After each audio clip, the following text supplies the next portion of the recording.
Hi guys, welcome to Laura's kitchen table. Yeah, same top as last time, but I'm filming a few videos today so that I can post them over the next few days, and I won't let it slide then. Anyway, I want to talk about the inspirational women in my life. I think it's time now that after this year I've come to appreciate people more, people that stand by me, and not that I didn't before, because I've always been appreciative, always, and I've valued my friends and I've loved them and my family. I adore my family, but it made me think about what, not mortality, that's a bit dark, it made me think, what will people think of me when I'm gone? Or would they know how I feel about them? So anyway, I've thought about inspirational women. I've had inspirational men in my life, don't get me wrong, and I've adored every one of them. But it's the women, I think, because I like strong female characters. So I've always been lucky. I've had strong women and inspirational women in my life, my family, friends, and women I've never even met face to face. Everyone's inspired me in their own way, whether it be positive or negative. Anybody that comes into contact with you has an impact on your life in some respect. Starts with my mother, of course. She's the reason I am who I am today.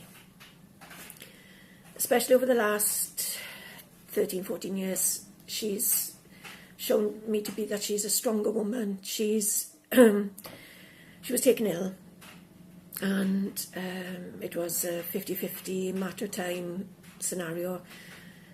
The first time we had a 50-50 make it through the night kind of thing.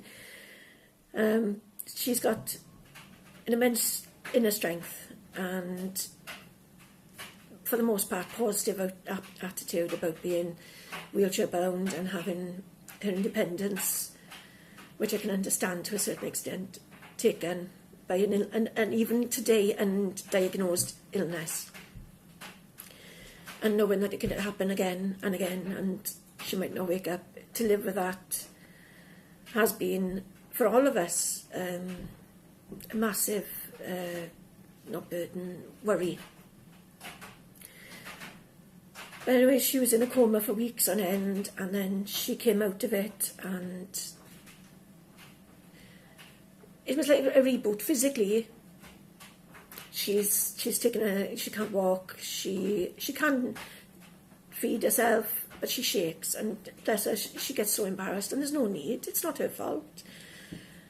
Her brain is sharper than it ever was, and her mouth hasn't got a filter on it, so she just runs off at the mouth now, and she takes advantage of that a little bit, so she can say everything she wants. But I love my mother, and I appreciate everything she's done for me. My nan, and my mum Gee. They were so different, their upbringings and their attitudes, but they were both amazing grandmothers and strong, and the stories you hear.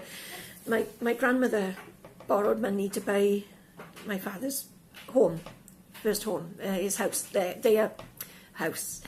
And she borrowed £250 off a relative, and then worked it off scrubbing floors and peeling potatoes in a chip shop. And that's how they bought the house. And my nan worked on the trolleys during the war, and she wanted to be a dispatch rider, but because it was a reserved occupation.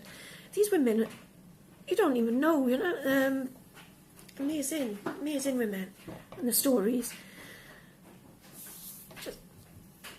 My sister Kim bought her own house on her own and was independent, and she's been in the same job for years and years, and I've bounced from job to job and everything. Excuse me, ginger beer.